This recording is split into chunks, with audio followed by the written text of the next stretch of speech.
What's good and what's happening?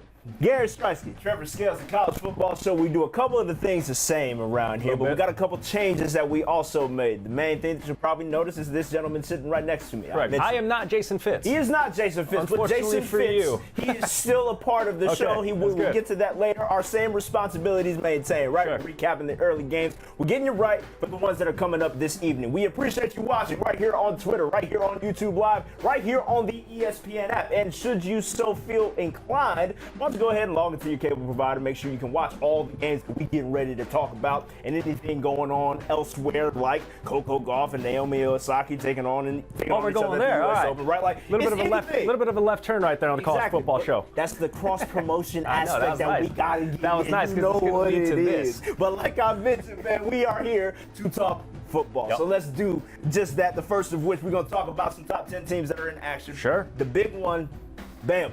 Right, like that's the one that everybody was eyes on because of Clemson's run on Thursday night. And that was a sneaky good game. It was. Like Duke was kind of like Kanye, like very early. Correct. And that's because a lot of different things going on. So in that Duke and Alabama matchup, we had a couple suspensions that were going on, a couple of the running backs that were down early on. And we had to make sure that they got right despite losing those bodies. But eventually Bama rolls because that's exactly what Bama does. We talked about this in the conference room before, and I was saying this would be a win for Duke, a moral victory, if they forced Tua Tagovailoa to play into the fourth quarter. Because you remember last season, pretty much all the way up through the end of the regular season, this dude was 3 quarters, I'm out. Yeah. He called him 75 cents because he never had the fourth quarter to make it a buck. That's what it was. That is correct. And it was close through the first half. We're like, oh, he might have to play like the entirety of the fourth quarter. Alabama still took care of business and did what they did. Correct. We're not sitting up here saying that Duke was going to win. No, but again, like clarify, moral victory. That's the biggest thing for David Cutcliffe. And they kept it kind of close in the first half. It was interesting to say the least, but eventually we muted the TV probably like the rest of the Like, hey, what else is going on?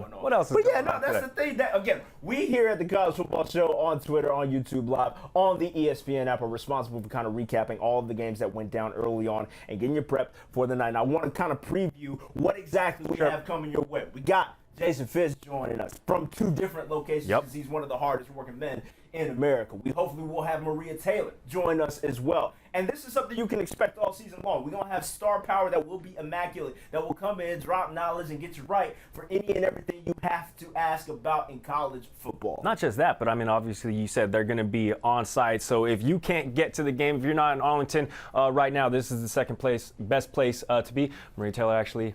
We can't show you this right now, but she is conducting some on-field interviews for you guys to digest here, hopefully in the course of the next hour. But you know what? We can't show you a little Ohio State FAU action. So the big thing that we can talk about here. You were so mad. Listen, I don't need you to bring up the old stuff. Justin Fields. One hell of a quarterback for the Georgia Bulldogs, but he up and left, and he started balling. Justin Fields was spinning. And I'll tell you, there's something to say about Justin Fields and his ability to just kind of make the decision because Ryan Day's system made it easy on him. He didn't have to make a difficult decision all day. You see everybody is bare booty open that he's throwing to. It's unbelievable. You were saying that this is going to be the offense that sort of helps him develop, and we got to remember, too, like he was still getting a little bit of run down there in Georgia, but Coach Day opened things up. For sure. He was flicking. He was running. 4 touchdowns in the first half. That's an Ohio State record. There has been some ballers come through Ohio State, and for him to set the record in the debut, I mean, Buckeyes fans should be excited about what's coming down the pipe this season. So they're going to focus on you right quick, Gary. Okay, cool. We got a little technical Trevor, that we're going to work on. He's already sick of this. Yeah, Justin Fields could have been at Georgia. Jason Fitz away from me. Listen, so I'm done with this. What I was mad about was Justin Fields was in QB1, season 2, and this dude was the most heralded quarterback in Georgia State history. #1 prospect, was supposed to be the man. He had this big old thing at his high school, Harrisburg High School, I believe it was. He said, I'm going to Georgia. He took the jersey off, and I was like, oh, this is going to be great. But now we know how that ended up happening. So him being at Georgia, the Buckeyes start the season 1-0, Yeah. and that's what it's going to be. Yeah, no, and we got to be excited for what is to come for the Ohio State Buckeyes, given the new defense, given the new head coach that they have, who coached 3 games last season and was proven to be a really good contributor to the whole sport and the program itself. But look, that's a program that's going to be in the Big Four conversation when it comes to the playoff at the end of the season, just because of the reputation that they have built with regards to the playmakers that they have at all times on both sides of the ball, and just how well they show up each and every week. Sure. Your mic's broke? Yeah, listen. Is your microphone broken, Trev? Listen, we just gonna G this up. You know what I mean? Like, we just gonna play it up. They know what it is. Like, we just here at the College Football Show on YouTube Live, on Twitter, and the ESPN app. Gary Striewski. If you want to hit Treavor us Scales holding you down on here. Twitter, we can troubleshoot this microphone thing. Absolutely. If you got any IT people out there who are watching right now? Holla at us. Matter of fact, I'm part of the gonna hop on conversation. Twitter right now. Go ahead, get in there. The mentions are actually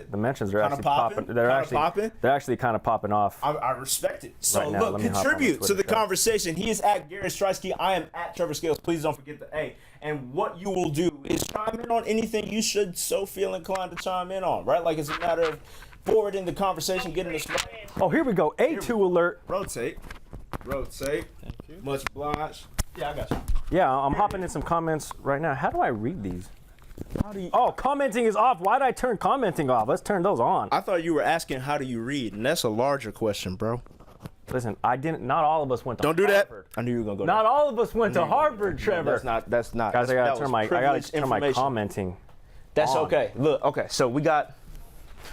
So, we're talking about what's going on and what has already happened. And I think one of the more sentimental stories of the day goes down in the Big Ten, specifically with the Maryland program that lost a member of their team last season. A guy by the name of Jordan McNair, an offensive lineman who was who suffered a terrible accident. And you can see here after their 79-0 win over Howard, excuse me.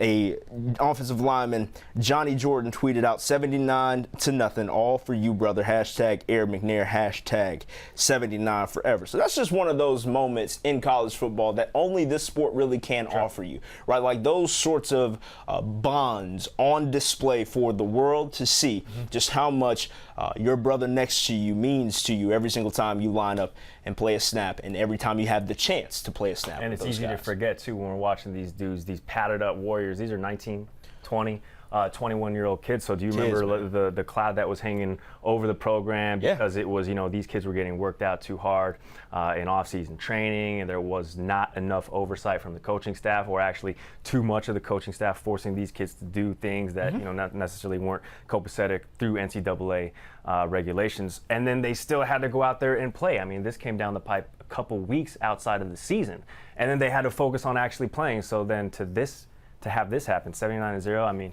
you got to think big fella was watching from upstairs. Absolutely, man, holding them down from afar, and that's a beautiful thing. So we'll continue on with what's going on at the moment, and it's something that just wrapped up. North Carolina, South Carolina.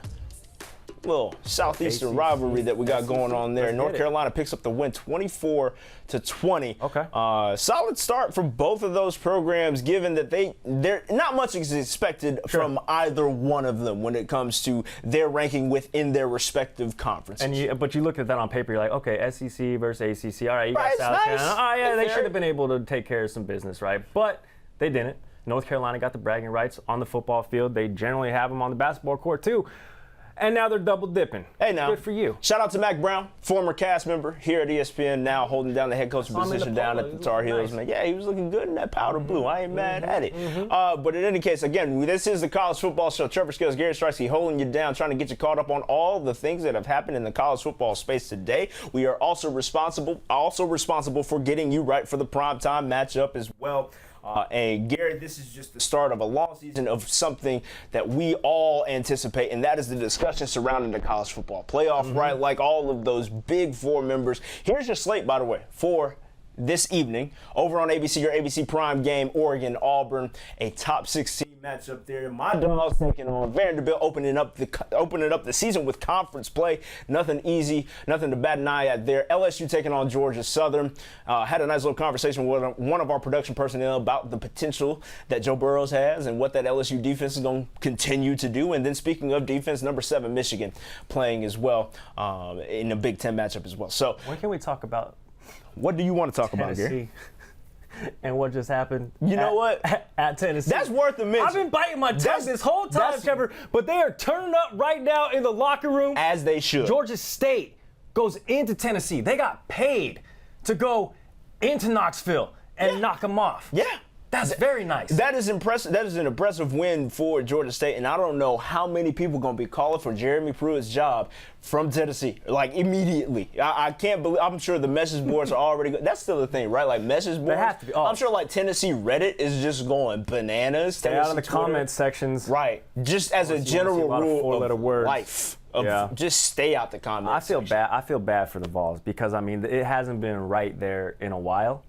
And this is obviously going to amplify that noise to your point. Oh, my gosh, yeah, man. Like, it's just one of those things where Tennessee seems to catch these embarrassing L's. It's not just a matter of losing a game here or there. It's when they do lose, it's such a story because of the opponent, because they just can't seem to get right at times. Yeah. And it's one of those things that you expect as an SEC program, especially one of the caliber that Tennessee sort of built up over the years throughout the 90s with Phil Fulmer and even coaches after that, where they are expected to at least have a level of performance where if you pay a school to come through there, of course, you're supposed to beat them. This does not have shades of 2007 App State going into the big house, because at that point Michigan was a top 5 team. Correct. Right, they were supposed to win the Big Ten. I mean, Tennessee not even ranked this season. Right, we're not expecting much from them. This is not a great start. But it's still a good look. This is not a good start. That's whatsoever. What made me bring that up is because we're talking about, the SEC slate, the Big Ten slate. We got some late night stuff going down in the Pac-12, and it's just not a good start for the Vols. So let's go into a little bit.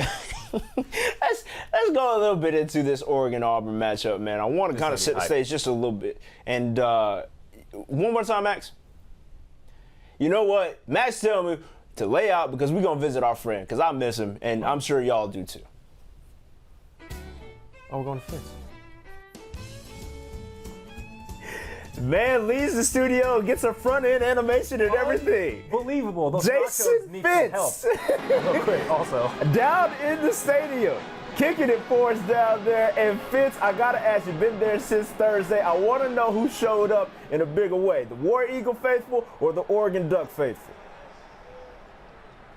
The people that showed up, don't bury the lead here, Trevor Scales. The people that showed up are whoever furnished the studio this year. It's not lost on me. I'm not in the studio. Now, you get comfy chairs? Like last year, we didn't get comfy chairs. No, we're sitting all up in a weird angle, and I'm like connecting things. Now I look, you got leather. There is leather on those chairs. I don't know how that happened. I'm angry about it. I'm just saying. But here, I will say, I've been stunned by Oregon fans. We've been out. We've been in the city. We've been hanging out. The Oregon fans are out, and they are out loud. Now, I don't know if that's because of travel, but even last night there's an area called Texas Live right next to the stadium. We went down there, we did a rib eating contest that we showed this morning on Countdown to Game Day, which you can check out in the ESPN app on Twitter at 8:30 a.m. Eastern. But we did that rib eating contest. It was amazing. It was easy to find Oregon fans, Auburn fans to cheer their guys on. The Auburn fans have been late showing up. The Oregon fans have been loud. I think it will affect the early part of the game. I'm a little surprised.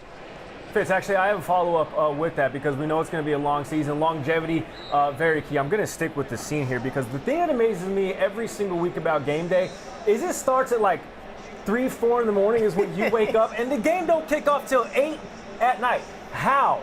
Just how do people stay coherent enough to get into the stadium? By the way, it's not real leather, so don't trip.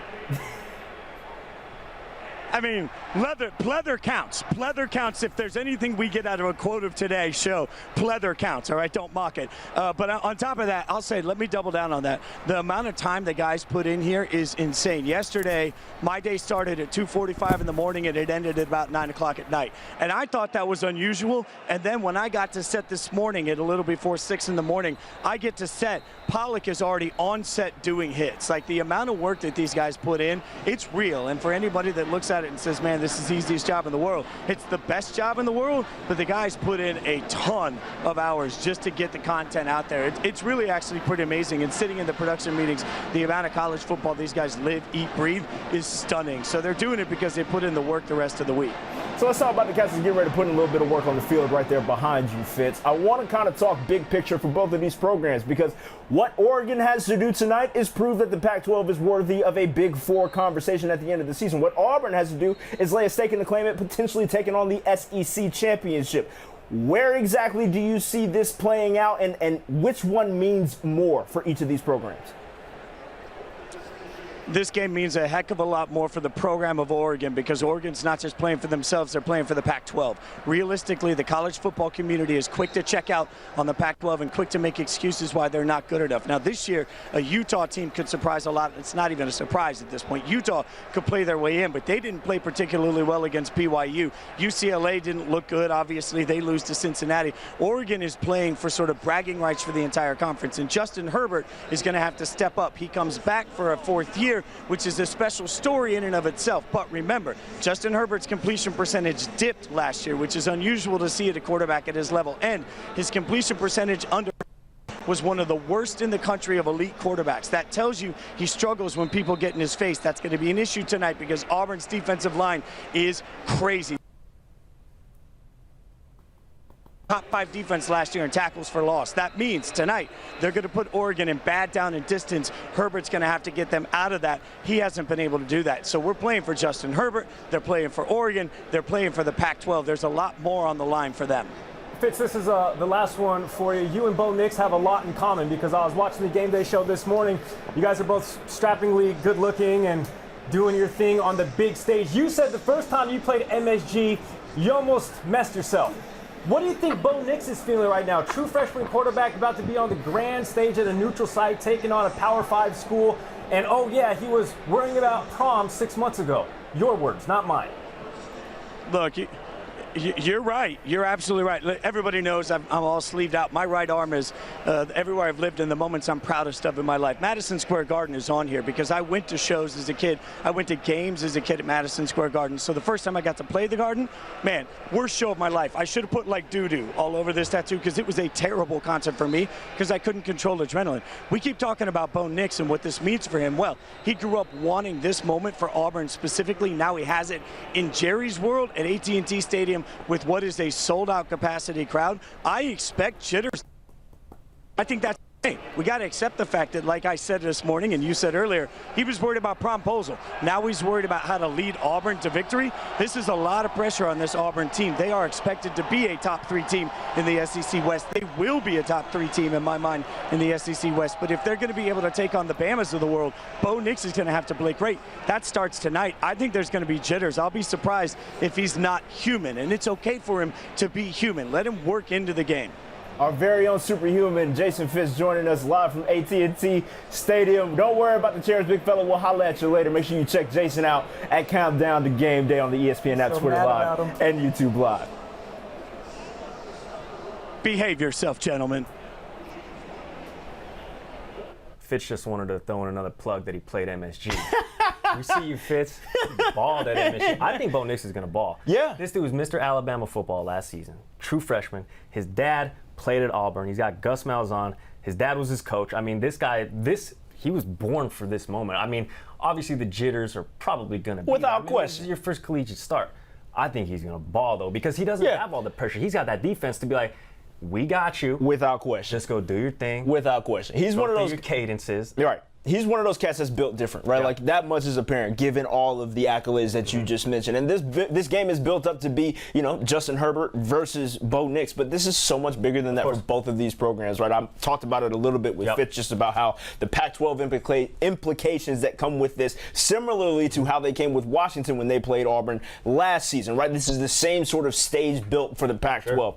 Combine that with the fact that Auburn's looking to kind of make a mess of their side of the SEC. So they're looking to kind of make a statement as well. Look, Justin Herbert back for a 4th year when he didn't even have to come back. He could have been #1 out of this past draft class, but he came back, had some unfinished business according to him, and he's coming back to ball. So we'll see exactly what they can pull off when it comes to this matchup on this evening. I like that juxtaposition just between the quarterbacks. You got a senior coming back, Justin Herbert. The dude was an Oregon fan coming back for his 4th season. I want to finish what I started.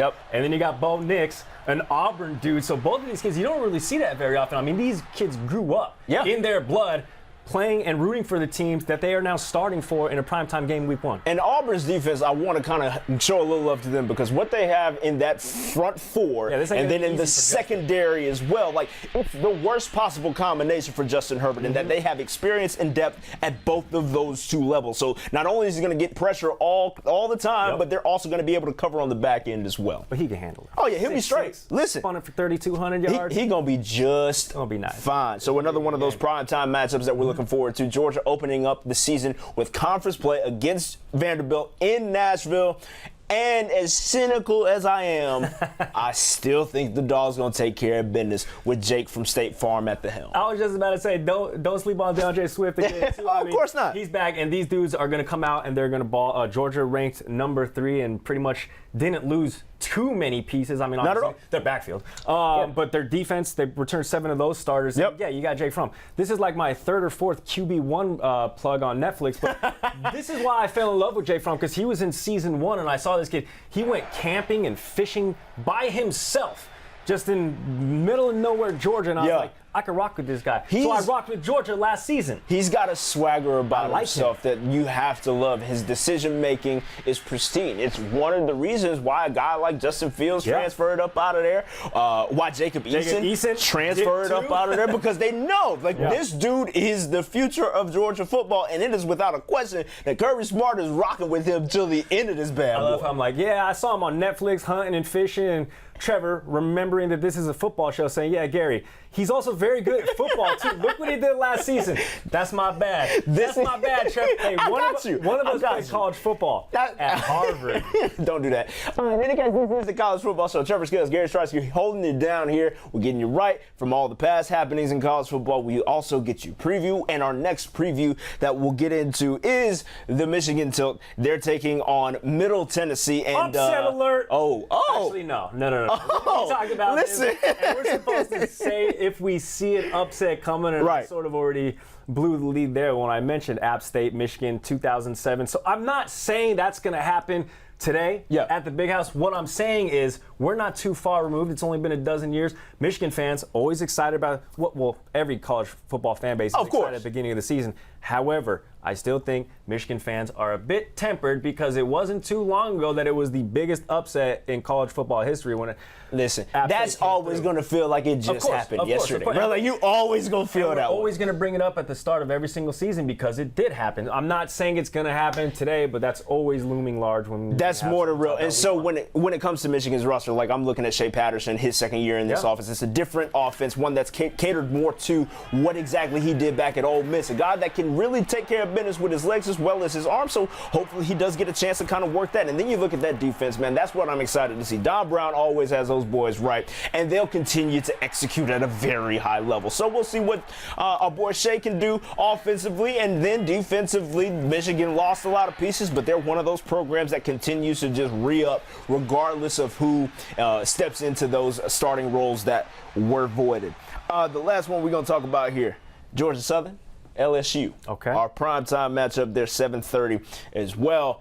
And for me, thing I'm looking at, Joe Burrows. They talk so much over this offseason. Edge Orgeron is excited. Everybody and their mama down in Baton Rouge is excited about the brand new look of an. You heard what I said, man. Don't do that. We're not going to run that back. About the offense and how they supposedly supposed to open it up for Joe Burrows and everybody else down there. And that's the thing, is because every single season that we're going into this, we know LSU has some dogs. Yes. Defense. Ryan Clark called them the Bayou Dogs. Yeah. Last week, right? But offensively, OBJ went here. Jarvis Landry went here. And we only really, on a national scale, know that they got the juice when they get to the league. I want to see LSU open it up. Yeah. And flick it. And do a lot of that. There's much more of that. Yes, it would be nice to see. There's no shortage of athletes that come through that program. So why exactly are we not hearing about them until they get to the pro level? Exactly. That's one thing that we hope to see with this open it up down in where? Nope, Baton Rouge. There you go. Baton Rouge. Baton Rouge. There you go. Nah, this is the college football show. Gary Striewski, Treavor Scales holding you down here on the ESPN app, on YouTube Live, on Twitter as well. And now we get to do something that I'm used to doing, and I know and love it. Is holy cow. I'm very excited. Oh. So if you're not familiar with it, allow me to coach you up just a little bit. How much do we pay for that graphic? That's nice. They clean, ain't they? That's nice. It's very nice. Brand new stuff. Look, we come back and We all the way live. In any case, it is the moments that made us say, holy cow. Okay. And I am a former running back. I will always show love to a former running back, but that comes later. Because first up might be an early candidate for catch of the year. And, I don't like to exaggerate. I'm kidding. I do like to exaggerate. But yeah. Let's get into it. It is Aaron Fuller out of Washington. Okay. And he goes up and grabs something out of the air that will make you, it put me in disbelief the moment I saw it on my Twitter timeline. I got too many screens. I don't know which one to look But that's the beauty of it, because we get to watch all these games with everybody, and then we get to kind of read and react, because this is the college football show, right? Like, this is, get used to it, baby. If you're going to be in this chair next to me, you got to keep up. You can't don't get rattled. I'm just excited. I'm happy to hear that. You are so excited you broke the chair. That wasn't necessary. They can't even see that, and then here you go, just putting people on Front Street. We were all good until you had to throw that out there about how I mess up equipment as soon as I get it. But it's good. It's a long But in any case, look, we can show, because you know how mad Fitz was about these chairs. He was hot. Very heated about it. These are thrones. These are you know what I mean? Thrones-esque. They swivel. Listen, but we don't swivel on too much because, like I was saying. You're kind of wired up and whatnot. Yeah, no, we got to make sure we stationary at all times. Okay, Max, are you telling me that you have? Oh, by the way, yeah. So holy cow, right? Like that's the segment we were on. Aaron Fuller out of Washington, we have it. Catch of the year. That's the brief summary that we started on, and here it is. Goes on one hand. Yikes! Oh my goodness. Check the glove for Stickum. Yes, dog. Like that was just the start of the run. That hey, by the way, Jacob Eason threw that ball. Aaron Fuller comes out with Bulldog. this. Correct. Dogs everywhere. But he goes up and gets this one, and I was not kidding when I said this might be the catch of the year, and I'm not afraid to say that. Like, that is incredible. That was cool. The score? Please give me a score. Yeah, for sure. Let me get a 90 on that. We got a 90 on the cow meter. Yeah, man. We got 90. So, and the reason I did that, because like I don't want to give it 100, even though I know that was exceptional, but we got to make sure we save the 100 for like when it really matters. Like for my play. Oh. You ready? I don't know. I haven't seen it yet. I don't want to jump the gun and say that this play that you're about to see from Louisiana Lafayette quarterback Levi Lewis. See, I want to be surprised too, so this is going to be the first time I see this. Ready? He connects with Nick Ralston for an 11-yard score. But we ain't really worried about that. That wasn't great. It wasn't the score that we liked. It was what Nick Ralston did afterwards. Oh, man. And Lewis. Oh, he's got the cane. Get information. What the hip thrust is a little much. I like it. He got some drum major in his background. Yeah, I was going to say, that's like some drumline stuff going on. Yeah, he's definitely a drum major in his past life. Because he had this down. It's a touchdown pedestrian. I will say all of the accessories on the sideline. Yes. Miami started it. Yes. So I got to take a couple points off for that as well. Okay. But I'm going to give this 92 moves. 92? 92. And first of all, you don't quantify as not 92 moves. It's just 92. 92 moves for the Selly. Why you keep saying 92 moves? There's 4 cows on the But like thing, that's not how many moves. It's just a score. It's not like 92 moves. Trev, keep it moving. Not units of. That was good. Next holy cow moment comes from Ohio State, and no, it's not the former dog J.K. Dobbins. I mentioned that I have an affinity for a good running backs play. J.K. Dobbins gets out of there and gets that defender out of there off too. Of me. Excuse me. Ooh. Just so you can appreciate him getting that defender out of the paint with the stiff arm, stopping his own momentum to make sure he clears him out of the way.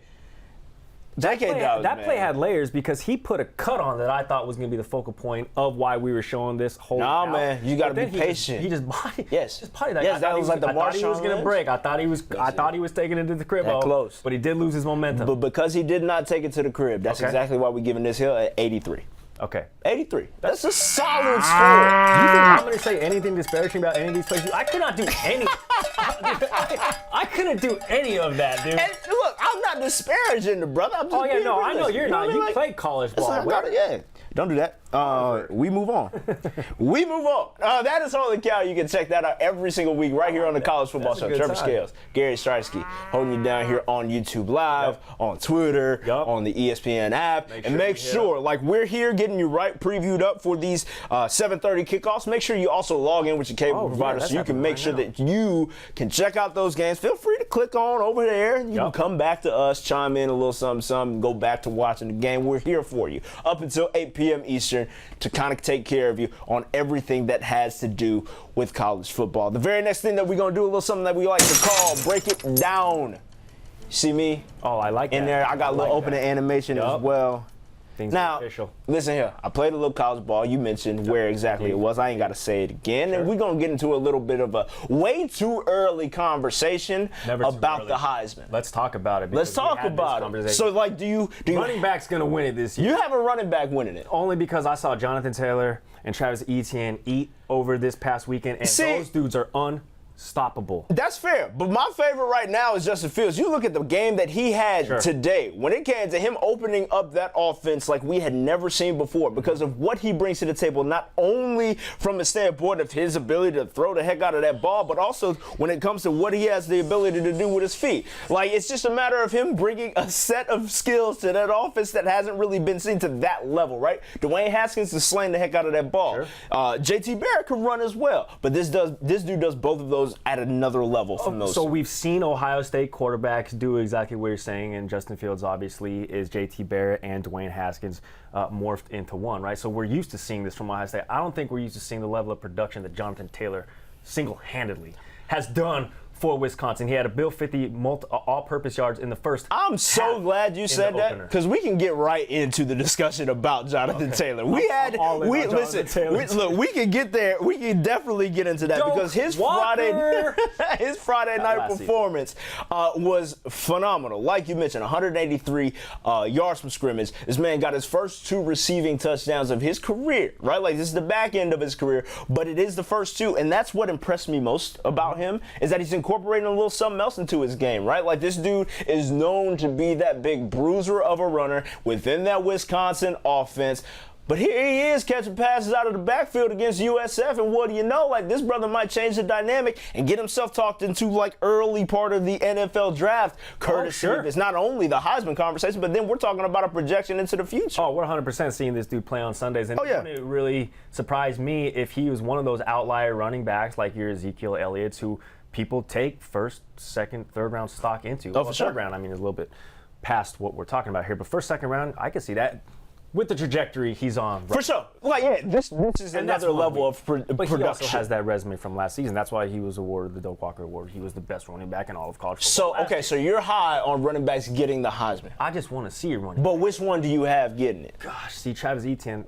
It's a little personal bias. He rocks with us on SportsCenter Snapchat, as you know. He does. So does Jonathan Taylor. So who are you? That's what we said he was at the College Football Awards. We're like, hey, what member of the Migos are you? He goes, Offset. In there. He had to ad-lib out and everything. He was so excited about it. So I want to see one of those two guys win. And we can't really ignore immediate history. I don't think this is going to happen, but Lincoln Riley is doing something with quarterbacks in Oklahoma, right? Without question. The last 2 Heisman winners being from there. Jalen Hurts, we obviously know what he can do. So it'll be interesting to see what kind of resume he stacks together this season just because of the recency bias that we have is that Oklahoma's doing big things at the quarterback position. And they always will, right? As long as Lincoln Riley is at the helm there, and they're bound to give him one of them lifetime deals where he ain't got to go nowhere for the rest of his life. Money. But, like, I think it is a matter of that program just kind of churning out offensive production that we haven't seen. It's crazy. Ever, right? Like, it's just a matter of them kind of putting it together defensively because that's what led to their demise in the playoff and has for these past couple of years. So, if I could go backwards just a little bit to the running back conversation surrounding the Heisman, I do like Travis Etienne better. I think his, how much the Heisman has to do not only with your performance, but how well your team performs too, right? Like, it just kind of gets you a little bit more notoriety, a lot of the bigger stages, and the more you're in people's conversations surrounding the best player in college football, the higher likelihood you have of locking up that award. And he's going to have to do it himself, obviously, Trevor Lawrence, but that's the thing where it could come back and could take away from his production. And Reggie Bush, right? They sort of stole and vultured votes away from each other in that 04-05 season, right? Because you're going to give it to Liner, which they eventually did, and then Reggie eventually did, and they took him away. But that's what I'm saying. So they sort of vulture votes from each other because we know Trevor Lawrence is going to do his thing.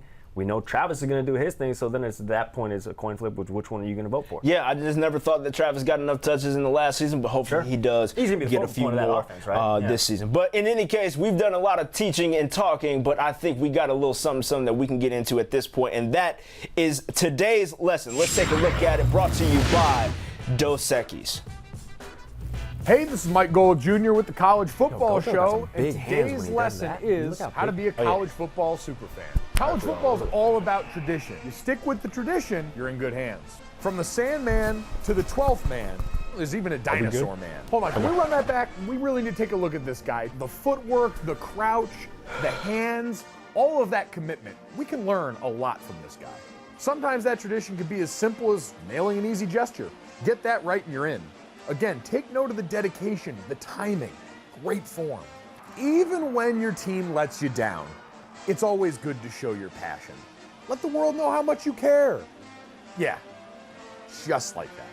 So whether you're a badger jumping around, a bulldog ringing cowbells, or a Nittany lion wearing white, just stick to the tradition and you'll be a super fan in no time. And that's today's lesson.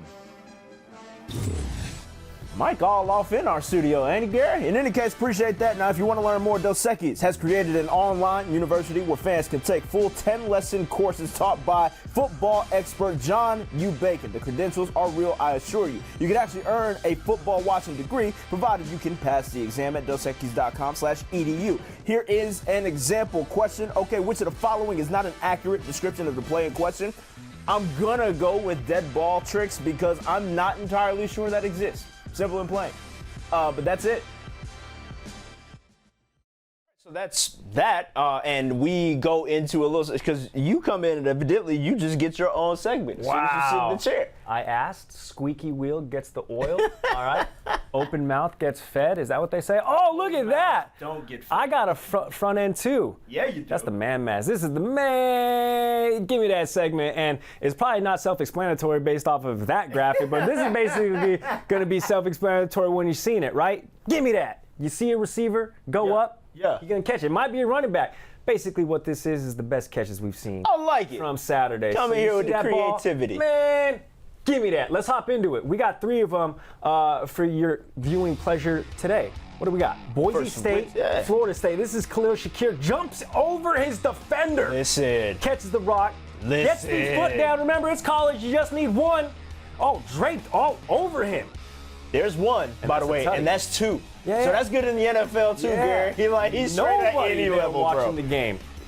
Nobody there watching. Give me that. See? You got to be pretty tight if you're a Knowles fan about this catch, and also the fact that ain't nobody in your stadium. Golly. You lost. Yeah, that was nice. It's all bad. By the way, we're going number 2. Yeah, let's go. What you got now? Kentucky wide receiver Bryce Oliver. Okay. Oh, and we're likening this to Mr. Moss's likeness. Okay, hold on now. This better be. I don't know. Let's Gary, see. You're in control of this segment, so I'm holding you responsible. Man, give me that. Oh, see? Okay. Okay. Oh, dude, the defensive back is so dejected. Look at this. Yeah, he's tight about this one. Man, give me that. Yeah, that's just not a daggone thing you can do about that. And that was actually that was very nice placement. Don't sleep on where the quarterback put that. Oh, for sure. Just over the reach of the cornerback who actually wasn't looking, so that's on him. But then the receiver. Well, look, man, you're supposed to play the hands, especially in college. You ain't got to worry about face guarding or whatever have you. That's just a heck of a man's game catch by your man there, Bryce Oliver, going up top and grabbing that one. You got another one for us? Get it at the highest point. I promised you 3. Yeah. And this is the 3rd one. Yeah. Are you feeling this? I always. Give me that. I like this. See, Keep it it's going. Self-explanatory. Yes. It makes sense. Building the brand. We're going to show you another one. It's brolic. One of the best catches from Saturday. Yeah. Trevor got one earlier from Washington wide receiver. He snatched that with the one hand. I'm a little salty that we don't show that. Oh, here we go. Kansas defense. Ooh. That is Hassan Defense. That is his last name. With the pick 6, 57 yards later. Look at that. Let me repeat this man's name. Hassan Defense. Man, give me that. And go ahead and give me these 6. Yeah, to the Runs crib. It all the way back. To the crib, indeed. Oh, Les Miles. Is Kansas back? Okay, first of all, were they ever here? Is the first question I'm asking. So, in order to be back, you have to have been there before. Man. But in any case, Give me that. Hey, good segment, man. I appreciate that. You coming think they let me do that again? I don't know if they're going to let you on the show again, bro. That hurts, Trevor. That hurts. I'll check the tape. I enjoyed it. It's not me. I'd have you back every week, but it's just I already have a front the end. powers that be. Delete that. I mean, it's not even a matter of deleting it. We just never use it again. In any case, now we get to do a little something. This is brand new as well. So this is when I get to take over. Bruh. Bruh. So this is based on the premise of one word. That one word is bruh. And it's when you see a play or something happen within the realms of the stadium that just make you say, bruh. And it's open to interpretation. This could be a good thing. That's the beauty of it. All encompassing. Completely mundane. Yeah. So you mentioned the Florida State fans before, right? I did. Their entire showing on Saturday is just a big bruh moment, right? Like, first of all, we think our guy is injured. No, he just busted out of his shoe. So we got Nike, a Zion 2.0? Be careful. Next, Cam Akers. First touchdown of the season for the Noles. Did you forget that your home stadium had some slick surfaces surrounding the perimeter? I believe he did. That is unfortunate. And then this here, Boise State driving. You caused a turnover. It's just a matter of falling on it. Do not scoop and score. Because you know what happens? You're big behind, loses the ball, and then Boise State gets to recover and goes on to win this daggone game. So just all of this. And then not to mention the fans that you mentioned. Just, bruh. For the entire players don't get to eat very often. They don't. You see the Rock just tumbling and bumbling. Listen, Playboy, it's on the -2 yard line. You're not taking that back 98 yards to the crib. I can assure you. So just fall on it. Bruh. I'm not a dream assassin, but bruh. Next. So if you couldn't tell, that's bruh in the negative connotation. Correct. In Florida State down there in Tallahassee. And I'm unsure on the negative or positive connotation on this next one. Okay. Mississippi State, we know that they're the Bulldogs. We know that Miami had the turnover chain. Yeah. These jokers here got the turnover collar. I'm gonna get your opinion first. Your thoughts on the turnover collar? Don't like it. Can I say I hate it? Listen, these are your words. These are at Gary Striewski's words. People started biting what Miami was doing with the turnover chain and then the turnover rings. Then it's done at that point. You can't go turnover collar. That's a necklace. Right. A collar is supposed to be a tight fit like them puka shells you used to wear in high school. Yeah. A collar is a tight fitting joints. That is a belt with something on the end of it. See, bruh. No, see, and it's just. I'm out. It's just, I'm out on it too, right? So that is a bruh in the negative connotation as well. Like, I just think it doesn't look like it has any weight to it like the Miami chain does. So that's just flat unfortunate. There are 0 carats in that so leather you belt. mentioned a little something that was interesting. It was the puka shell. What'd you say you had? Listen, I graduated high school in 2005. Puka shells were the business. If you weren't listening to Limp Bizkit and had some puka shells around the neck, in 05? You weren't doing it. Yeah, man, I'm old. Okay. I know. No, I was just talking about the relevancy of Limp Bizkit in 05. That's what I was questioning. What are you talking about, bro? Everything they did was bangers in 03, 04, 05-ish. Right? Hashtag 2 Americas. Maybe. Next bruh moment. I'm thinking 19. Baby Shark video. Shout out to Ole Miss. We know that they are the land sharks. We know that Baby Shark is a phenomenon across the SEC. This defense is known for that. This is a happy bruh for me. Like, I'm like, hey, bruh, that's pretty tight. I can rock with that. That's nice. Yeah. That's nice. Nice little you take the mascot to the next level. And hey, I can appreciate something like that. It's sweltering down there. So to have that rubber mask on your head takes not just some discipline. Correct. But dedication to the character, dedication to the bit. Correct. Dedication to the mascot. That gets a positive bruh. And that's why I couldn't do any of that. See, I did. Yeah, I went into the T-Rex costume before on SportsCenter on Snapchat. Both of us actually have been in that bad boy. It's not friendly, and so that's a lot tighter and a lot less ventilation. I had to go into the suit after you wore it. Okay, that's a different discussion. Last bruh moment. Our very own castmate, Jack Collinsworth. Don't worry, you'll see him in a second. Oh no, bruh. Awesome. So a couple different things here. One, I think we should rehearse this before we go off and do this on television. Sure. 2, they probably did. Yes, you're probably right. They probably did, but you turn it up when the lights are on and the camera is shining. And that goes the other way around. When the camera is on and the lights are shining, you turn it up a notch. So you should have anticipated at least 50% more bumpage. Yeah, and see, and that's the thing, like, you got to make sure this is all about the angle. We can kind of help you out here, Jack, going forward, right? You got to understand that that's a man that's bigger than you. You don't want to take that full burden on, right? You got to make sure you just go off to the side, kind of roll off of it, deflect all of the momentum that's coming at you, because you're not going to just jump into that and come down easily. So I pray the set is okay. I know Jack's all right. Saw him earlier, so we just here to coach you up. So, matter of fact, Gary, you down to like give a little mini demo right quick? We got a lot of stuff going on in here, but we just move the thrones. Okay, move the throne just momentarily, because you know we got to make sure we got the mark and everything. I know full well Treavor is bigger than me. Correct. He's stronger than me. Okay. We're gonna get in the air and he's gonna control the way I go. Absolutely. So you have to not just be physically ready, you gotta be mentally ready. Correct. You gotta give him the right side of the body. You know what I mean? Like you gotta be able to withstand. He got it all. So we call for it, right? You gotta call it. Call for it up, right? Bow. Easy money, and everybody's upright. You see what I'm saying? Everybody's upright. We all good. Everybody athletes. You just gotta kind of give them the back. Yeah, you make sure it's all copacetic. You make sure you get the mechanics right. We hope that we are sitting in the light, because Lord knows I need every bit of help that I can in order to look good on this camera. In any case, hey, I think we talked about Fitz coming back to the show. Is he coming back? Fitz found his way to Texas Live and is apparently clowning. Fitz. What up, Fitzy? Hey, you get to do all the fun stuff. You just traveling the world and you worried about some daggone thrones back here in Bristol.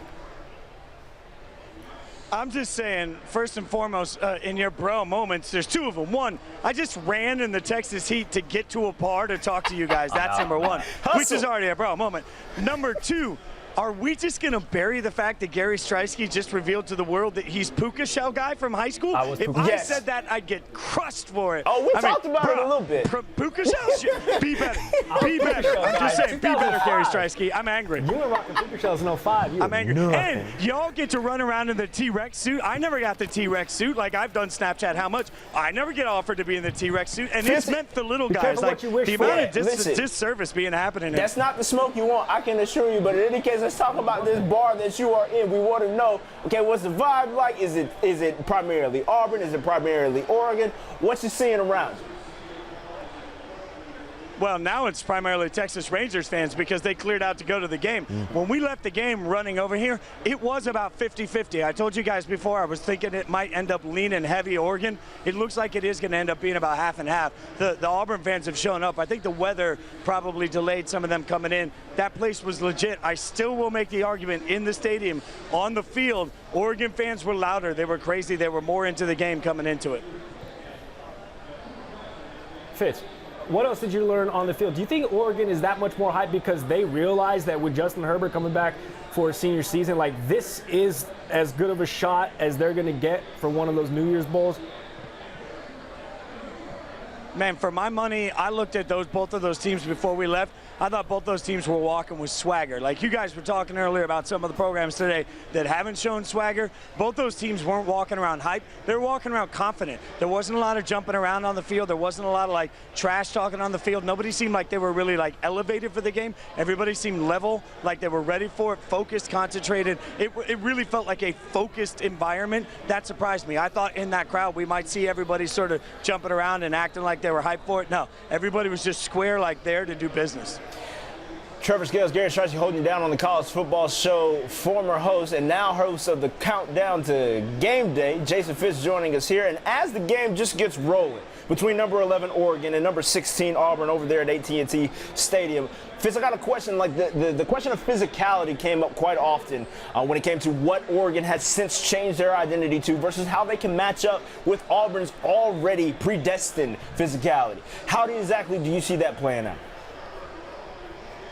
I just don't think the size is there, guys. I mean, if we're talking about physicality, the size advantage is too big for Auburn on the defensive line. Like, I know there are sometimes we buy into brands, right? Like, we buy into certain brands being better at certain things, and that's part of the conversation about Auburn. And it's easy to come in, and I know we'll talk about some of the other results today. It's easy to come in and look at, SEC and say, hey, maybe the SEC isn't we're talking about. Maybe there is a downfall in SEC football. That has nothing to do with Auburn. There are certain brands of football that are well established for certain reasons. Auburn's defensive line is flat out better than Oregon's offensive line to me today, size-wise. So I think it's going to make it difficult to be as physical, like you're mentioning, Treavor, that they want to be. They're going to want to try and assert at least the ability to run the football. That's going to be difficult. I don't know that there isn't going to be more success trying to get the ball into Herbert's hands and out of Herbert's hands as quickly as possible.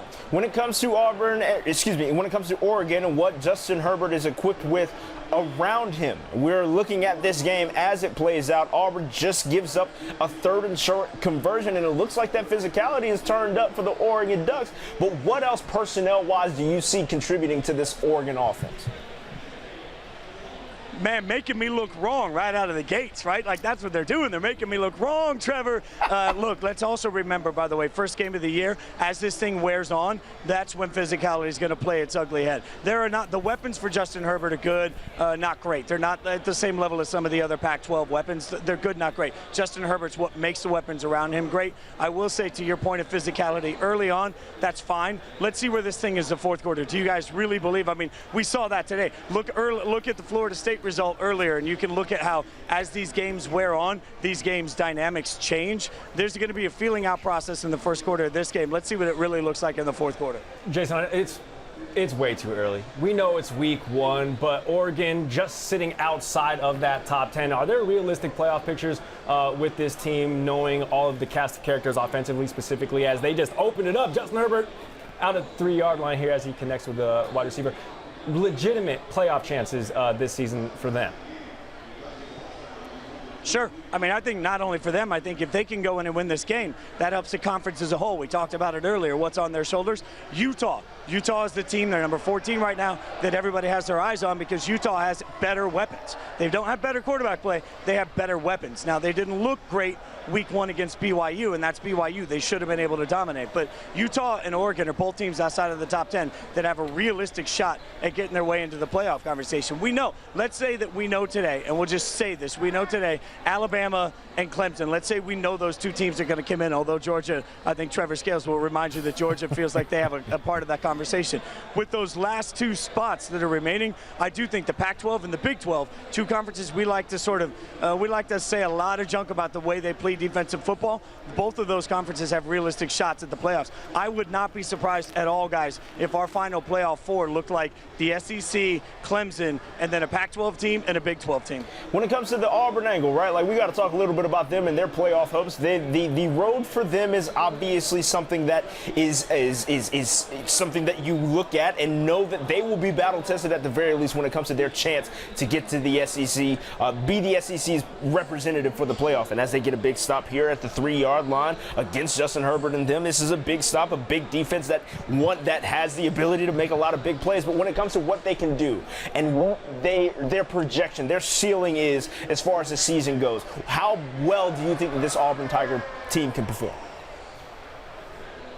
I think, look, Auburn has put themselves in a situation where they've got so much experience and so many good players around Bo Nix. If Bo Nix can settle in and be the quarterback they think he can be, then Auburn's going to have the opportunity to win the SEC West. It's not going to be an easy path. LSU is a great football team. They have a lot of talent, and they have an offensive coordinator that's come from the Saints that's going to spread that offense around. They're going to be able to do more varied things as an offense. So LSU is going to be a better offense than we're used to seeing from LSU. So I think that you're looking at a 3-horse race: Alabama, LSU, and Auburn. We all know Alabama's going to be great. Fine, we can accept that. But Auburn can really look at it and say, hey, man, we just need 1 or 2 bounces. I think Auburn's a year away from being a playoff team. That's the year that they need for Bo Nix to get great. But they are in that conversation if they can get a lucky bounce. Look for Auburn to be a little bit, Trevor, you'll remember last year how much we were talking about Kentucky. Oh, my God, look at the momentum Kentucky got early in the East. Auburn can be that team over the course of the year. I think it will die down a little bit, but they're a year away.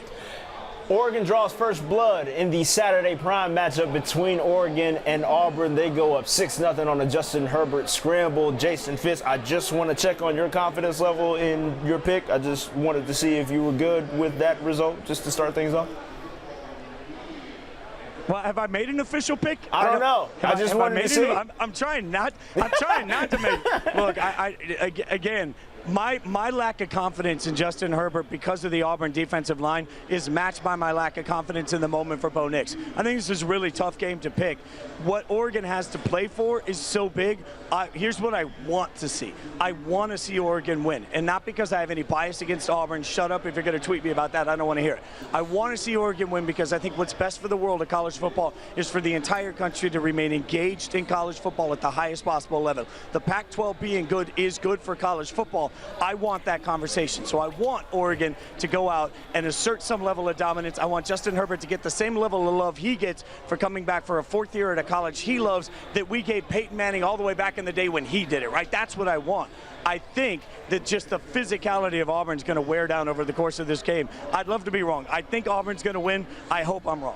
And just as soon as I said that, like, it's under review.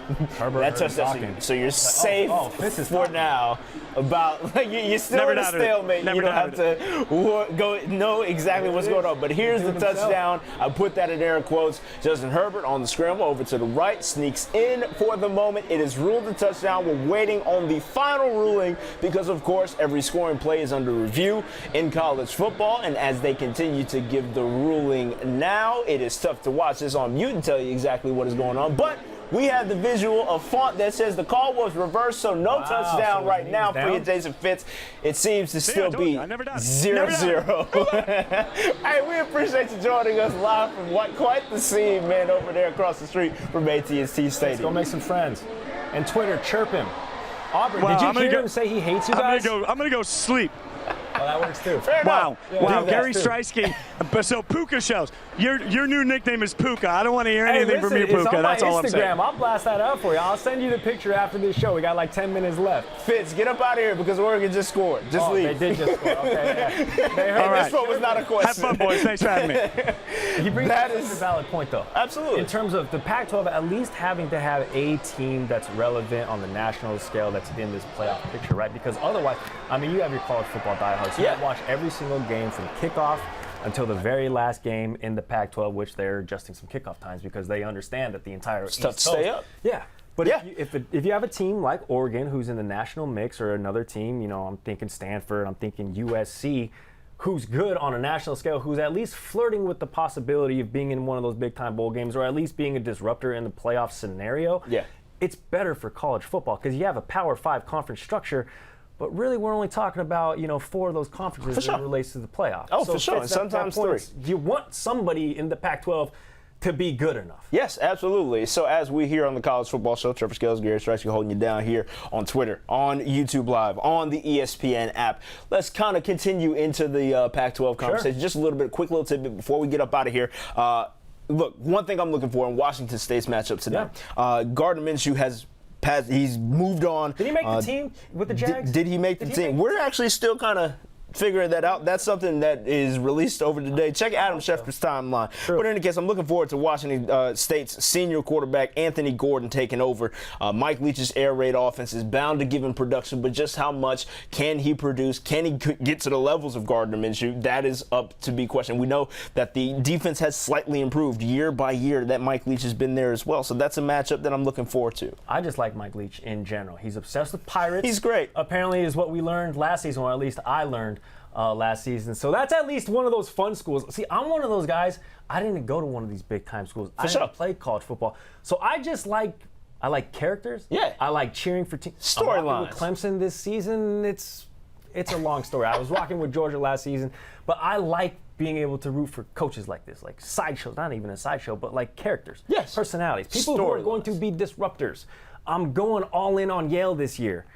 Don't do when that. They play hard. That's wild disrespect. I'm just kidding. That's how we go. You know I rock with Clemson. I can guarantee you, Gary ain't coming back. That's it for the College Football Show. We appreciate him stopping by, but that's the last time it's going to happen. So we appreciate you joining us on YouTube Live, on Twitter, on the ESPN app. Make sure you come on back, get some more of this fun. Next Saturday, 7 p.m. Eastern. It's the same old drill. We'll make sure we have all your highlights and get you right and ready to go for the primetime matchups. We appreciate you joining us here. Right. For now, we'll say be easy. Y'all take care. I'm coming back next Saturday. I don't know about Am I coming back next Saturday? Nope. I'm not coming back next Saturday. I think L's here.